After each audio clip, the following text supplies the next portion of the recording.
Hello, and welcome to another comic review from Agent 42Q. Hey, it rhymes. This time I wanted to talk about the Superman Batman Annual 4, which is really just a Batman Beyond intro to the little miniseries that they're doing, which was based off of the animated series from so many years ago.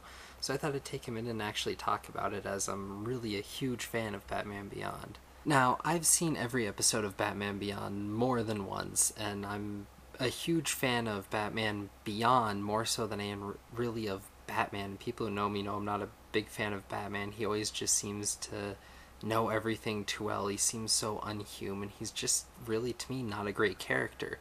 And everything about that was fixed with Batman Beyond. You have Terry McGinnis, who doesn't know everything but is trying. He's still damn good, but he's not ridiculous. He was about at the Robin level and is another one of Bruce's proteges, but it took on a whole different feel when you realize that all the Robins had given up and Terry's coming out of it, yes, another tragic past, but he's pushing forward and he is Batman. I mean, he is the one in Gotham, and he's seeing a little bit more of why things need to be done than I felt any of the Robins really ever did initially.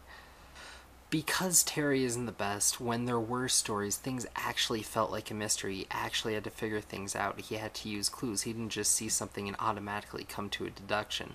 That's part of the reason that it felt so much better to me. Also, you have this whole aspect where Terry's taking up the mantle of Batman. He's not trying to be Robin. And you see him taking all these clues from Bruce and trying to do what Bruce does in some ways, trying to make it his own in others, and hates the fact that Bruce is always right, even though he's such a cynical old bastard all the time, which is so great. But at the same time, you see Terry get little wins in there, and it's just this whole idea of the new guard coming up, but also this idea of someone who came before you that's so great and was a legend that in some ways you can't ever live up to, but you can try to be the best you can to honor their memory. I thought that was such a great idea of the mantle versus other ones like Blue Beetle now, where you have the kids coming up that just always are better or always so different that it doesn't really matter, or the Green Arrows that are such a family lineage. And it's so great that Batman, in this case Terry McGinnis, was not like Batman's son. He wasn't the Damian the way that they're trying to bring him up. And I've seen a future story with Damian where they have him as the Batman of the future, which I just felt was so contrived. That being said, there was an episode in Justice League Unlimited where they had this whole weird genetic background that Terry was groomed from the beginning. And in my mind, I have to reject that episode in order to still enjoy Batman Beyond the way I felt the way it was meant to be enjoyed. Now, this comic comes out very much from a two-part episode called The Call, in which Batman Beyond finally meets the Justice League of the day, where there's a Green Lantern, Big Barda, and a couple others, and the Superman, who's older, has gray hair. They showed to give him age, though I'm not sure if technically that's supposed to happen in continuity. Not that I think it matters, really. This whole time you find out that Superman's been controlled by Starro for years and has been compromised because Starro's been trying to take over the world. And they really touch upon that in the comic, so I don't feel you have to know Batman Beyond to read the comic, but I don't know if you'd really get much of a thrill out of it if you hadn't seen it before either. Now, this story is very much a Superman-Batman story, so most of it focuses around Metropolis in this futuristic Batman Beyond world, where while Superman was compromised with Starro, Lex Luthor moved in, even though he's all old and regal and creepy looking.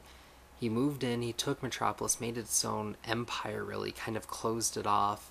Slowly, where the comic starts is there's a new drug out where kryptonite is actually part of the drug. And so Superman can't be part of the populace. And there's a great line in here that I felt really distinguished something between Superman and Batman, which is something that this series has always been really good for. What is there's this suit that grants superpowers, basically.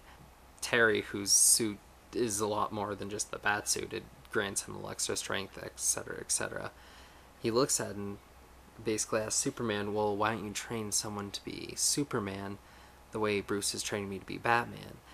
And Superman responds, for better or worse, you're learning to be Batman, young Mr. McGinnis. You have to be born to be Superman, which is just this whole idea of that lineage and why there isn't really another Superman, but there has been this whole Bat lineage. And I just like that compare and contrast between these characters, and that's why this book works, and I think why these two characters are played upon so well in the DC. While they try to do the whole Trinity thing and work Wonder Woman in, it's there, but it isn't. It's only there because they've really forced it in, and I really prefer, if you're going to go for those big number things, the big JLA main core of superheroes, even beyond just the Superman-Batman dichotomy, which is very strong.